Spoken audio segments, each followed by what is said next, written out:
pelaksanaan instruksi itu tidak seperti dulu. Kita lebih banyak bertumbuh pada Garda Metal. Betul begitu Pak ya? Oleh karena itu semangat yang disampaikan oleh Bung Gatot, oleh BCAI itu sangat betul sekali. Begitu juga di sektor-sektor yang lain, kami bersepakat di lingkungan perangkat Sidoarjo untuk berusaha sebisa mungkin memunculkan kader dan memasukkan ke dalam perangkat. Selain di BCAI sudah sekian maksimal, kami di BCSPLB juga begitu. Dari 15 pengurus, 13 itu 10 adalah Garda Metal. Kemudian di PUK kami 15 PUK, hanya 2 PUK yang ketua PUK-nya itu belum mengikuti latsar Garda Metal.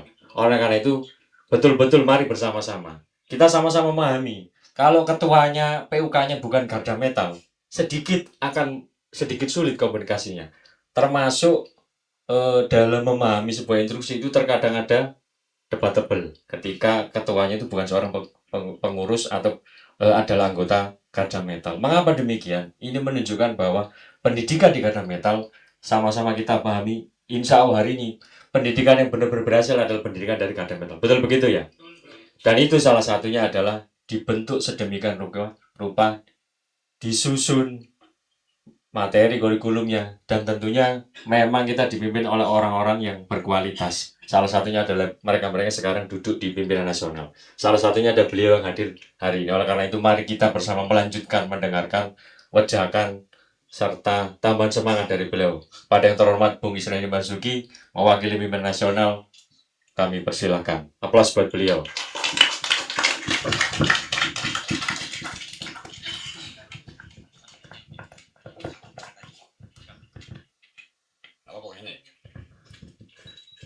Saya duduk apa berdiri aja kawan-kawan?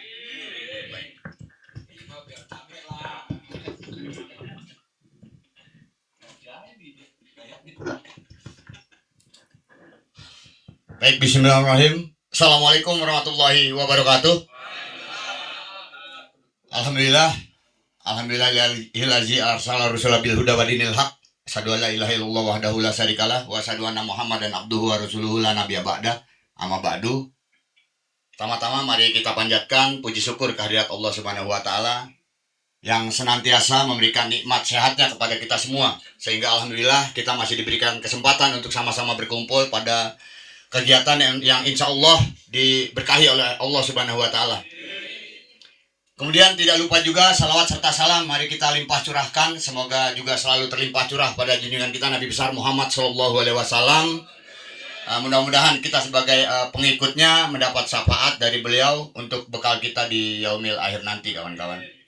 Yang kami hormati segenap jajaran pimpinan kami di Federasi Serikat Pekerja Metal Indonesia, yang kebetulan pada saat ini yang kami ketahui ada Bung Gatot Mistriono, Sekretaris PC SPAI, FSPMI Kabupaten Sidoarjo, ada saudara saya, sahabat saya, Bung Suyatno, beliau kebanyakan amplopnya, di Korwil, di DPW, KC, PC juga, udah PUK juga kebanyakan amplopnya beliau itu. Kemudian nasional, pengurus nasional 5 amplopnya beliau itu. Kemudian ada komandan kita yang baru, Bang Najib, Bang Gatot, Bang Mas Eko, PU, ada Bang Goto Misyadi, dan seluruh kawan-kawan anggota Garda Metal FSMI Kabupaten Sidoarjo yang saya banggakan, yang saya hormati, dan sekaligus saya cintai. Sekaligus kawan-kawan media, jangan lupa ini media, jangan pernah kita lupakan. Betul. Begitupun kemarin saya menyampaikan di Mojokerto, kawan-kawan. Jangan salah, jangan dipikir media ini sangat kecil perannya. Kita baru melangkah 5 meter, beliau-beliau itu udah puluhan kilo melangkah ke dunia. Percaya nggak? Kita baru ngomong begini, beliau-beliau tuh udah nyebar itu semua ke seluruh dunia. Maka jangan pernah dipermasalahkan, karena beberapa terjadi nih kawan-kawan di daerah. Saya pesan nih ke setiap daerah mulai sekarang ini. Ada permasalahan Garda Metal jadi media. Kenapa jadi aktifnya di media? Kalau dulu kan Garda Metal. Hei, kita sama-sama berjuang. Kenapa itu yang dipermasalahkan? Permasalahkan kawan-kawan yang nggak mau berjuang. Apalagi kawan-kawan Garda Metal yang nggak mau aktif. Itu yang dipermasalahkan. Kenapa kawan-kawan kita, saudara-saudara kita yang mau aktif kok dipermasalahkan?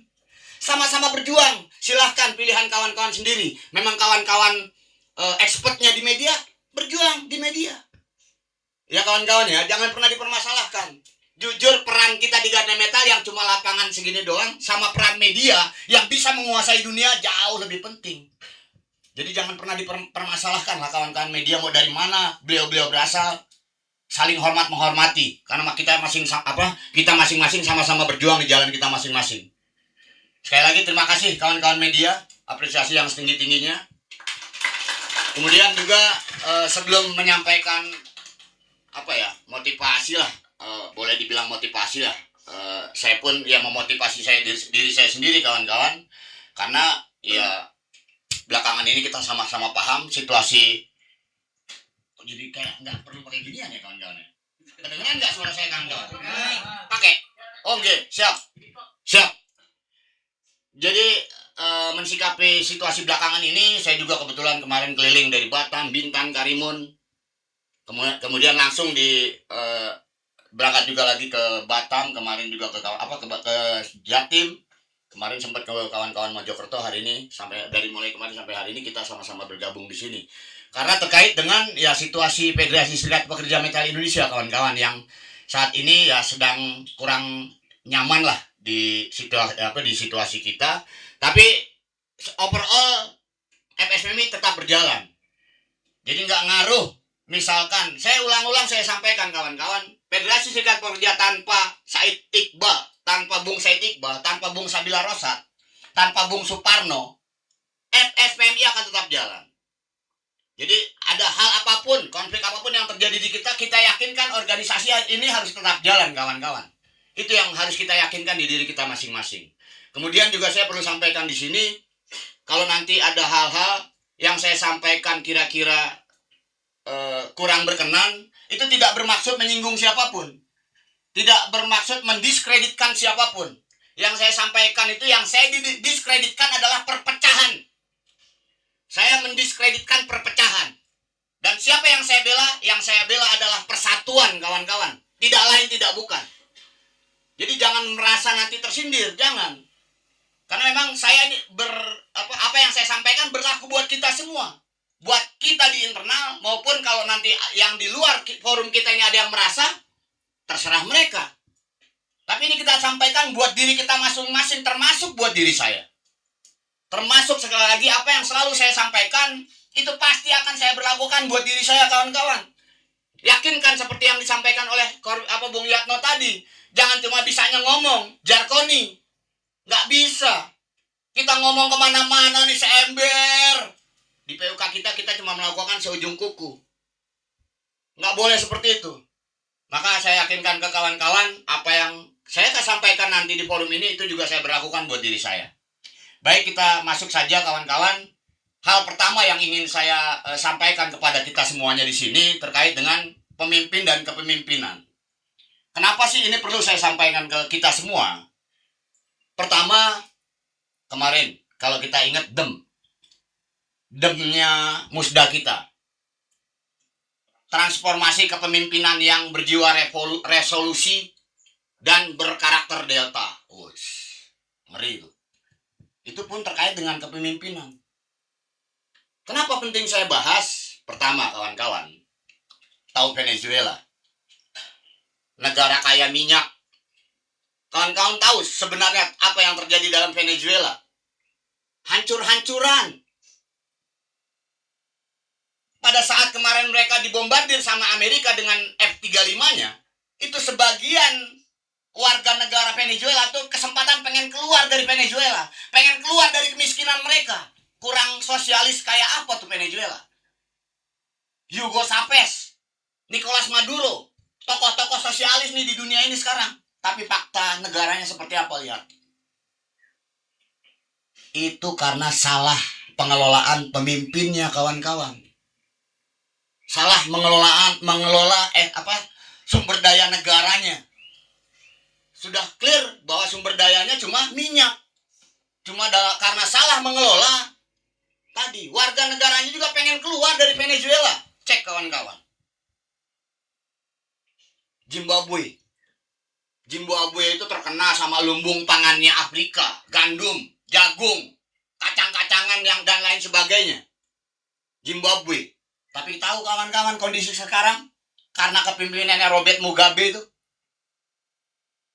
uang 1 juta kita mungkin bisa dapat tanah 1 hektar lah minimal di Zimbabwe. Apa yang ingin saya sampaikan? Inflasi di mereka tuh sampai 10.000% di Zimbabwe. Apa sebabnya? Salah pengelolaan pemimpinnya. Sri Lanka, Yunani. Sri Lanka tuh Swissnya Asia. Yunani tuh negaranya para demokrat. Negaranya asal demokrasi. Negaranya para dewa. Tapi lihat, mereka hancur karena demokrasi yang mereka buat sendiri sekarang ini. Yunani, cek. Karena apa? Karena salah pengelolaan pemimpinnya, kawan-kawan. Maka peran pemimpin di sini penting. Nggak asal terima jabatan tapi nggak mau menjalankan kewajibannya, dia nggak bisa. Nyonya Menir, Semarang, Nokia, ego kepemimpinannya hancur. Banyak contoh. Hancurnya organisasi, hancurnya sebuah entitas atau komunitas itu karena salah pengelolaan kepemimpinannya. Maka saya tekankan di sini dalam rangka menyongsong tagar FSPMI 20 tahun ke depan. Ini kawan-kawan yang masih muda nih, yang nanti akan meneruskan beliau-beliau di media tuh. Bung Anam sebentar lagi juga beliau pensiun, kawan-kawan media juga. Bung Yatno, kawan-kawan yang sudah ya seumuran saya lah, saya tahun ini pensiun kawan-kawan. Pasti kawan-kawan nanti yang meneruskan. Iya, Bung Zazuli di tingkat DPW, di tingkat PC nantinya. Itu kawan-kawan yang akan menggantikan. Maka saya pesanlah kepada kawan-kawan yang calon-calon pemimpin. Yang pertama saya pesan kepada kawan-kawan sebagai calon pemimpin, ingat, pemimpin itu mulia, kawan-kawan. Kenapa saya bilang mulia? Karena Bung Najib yang tadinya kalau Bunda telepon, beliau besok lagi nggak bisa begitu lagi. Harus ada waktu, ada pengorbanan waktu, pengorbanan biaya, energi, dan lain sebagainya yang harus beliau lakukan. Kenapa? Karena beliau udah mau ditunjuk jadi pemimpin.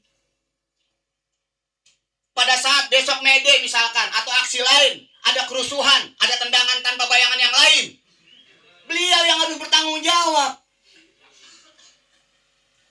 Betul, itu resiko yang harus dipegang oleh pemimpin. Kenapa saya bilang itu mulia? Belum resiko-resiko lain, pengorbanan-pengorbanan lain yang harus diemban, yang jadi beban seorang pemimpin. Minimal cuma panglima daerah, itu minimal tuh, atau ketua PUK. Mulia, kawan-kawan. Maka jalankan kemuliaan itu dengan sehormat-hormatnya, dengan sebenar-benarnya. Karena kita udah siap, udah mau menerima kepemimpinan itu, sudah disumpah. Jalankan dengan sebaik-baiknya, dengan rule dan relnya. Ada kemuliaan bagi seorang pemimpin. Kemudian sakral.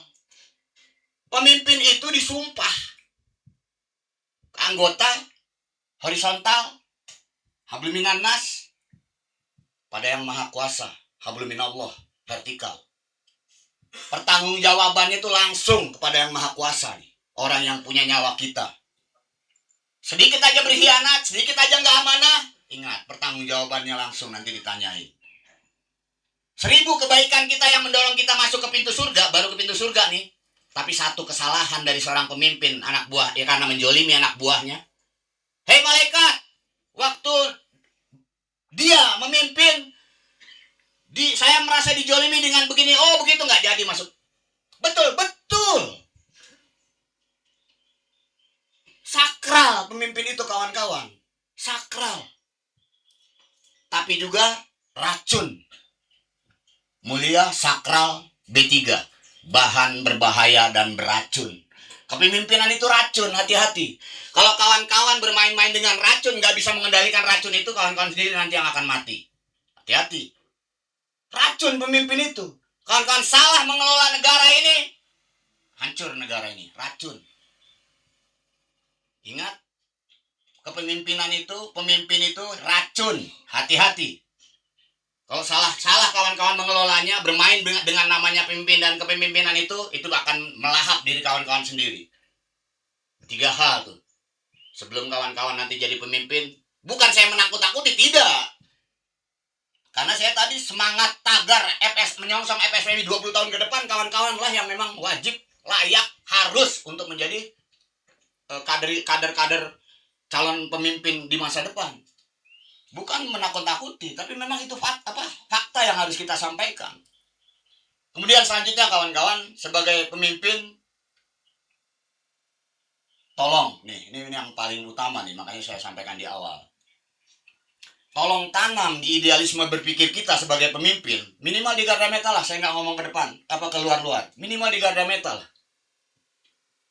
Tanam di idealisme berpikir kita, salah satunya adalah utamakan persatuan daripada jabatan.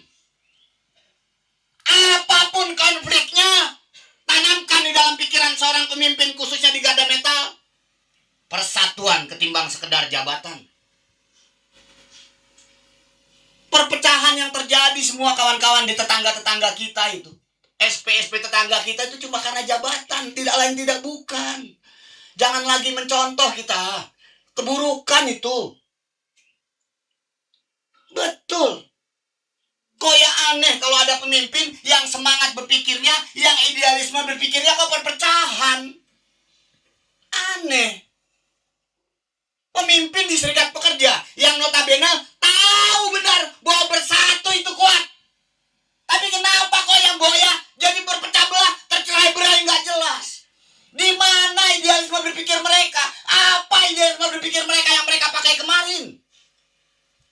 Kita, saya sama kawan-kawan cuma tukang panas-panasan, cuma tukang hujan-hujanan, cuma tukang lumpur-lumpuran tuh di tempat-tempat, cuma main-main bencana-bencanaan di tempat-tempat bencana. Apalagi saya di SPMI bukan siapa-siapa, cuma keset. Miris ngelihat hal ini kawan-kawan. Mereka di langit sana, apa idealisme berpikir mereka selama mereka memimpin? Apa idealisme yang kawan-kawan tanam dalam pikiran kawan-kawan kalau semangatnya adalah perpecahan? Kalau semangat saya adalah perpecahan. Apapun alasannya. Kawan-kawan, kalau yang hadir kemarin sampai semalam, kawan-kawan itu sedang dipertontonkan oleh sebuah jiwa besar. Apalagi kalau tahu kawan-kawan seluk-beluk hatinya, seluk-beluk permasalahannya. Kawan-kawan itu sedang dipertontonkan oleh kelegoan seorang pemimpin. Yang tidak terjadi, yang jarang terjadi dimanapun. Yang gak gampang itu bisa terjadi dimanapun kawan-kawan. Kelegoan seorang pemimpin yang mengutamakan persatuan dan sekedar jabatan. Apa artinya jabatan kawan-kawan? Penguasa, pemerintah, rezim.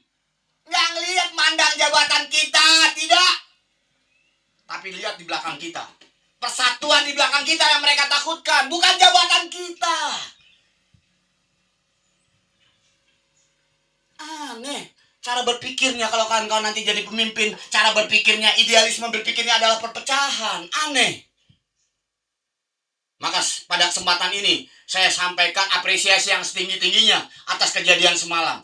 Sekali lagi, terima kasih banyak. Betul, saya sangat mengapresiasi. Karena itu jiwa besarnya pemimpin, mengutamakan persatuan daripada perpecahan, daripada sekedar jabatan. Tolong camkan kawan-kawan, tolong sangat-sangat dicamkan di dalam pikiran kawan-kawan. Tanam, kalau saya pemimpin, konflik apapun di PUK saya, jangan sampai PUK ini pecah. Biarkan saya ngalah. Itu lebih baik. Jangan ego saja yang didulukan, emosi saja yang didulukan. Pecah nih perahu. Pecah hancur-hancuran di rumah besar. Selanjutnya kawan-kawan, sebagai pemimpin, kita harus taat aturan. Bukan karena betul kata beliau tadi, Bung Korwil. Pemimpin harus mau dipimpin.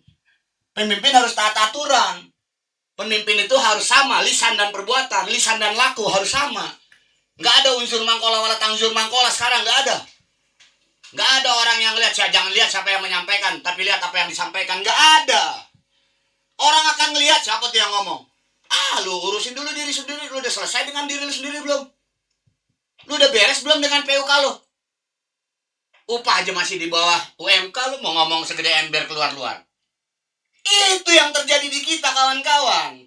Maka saya ingatkan, taat aturan. Untuk bisa taat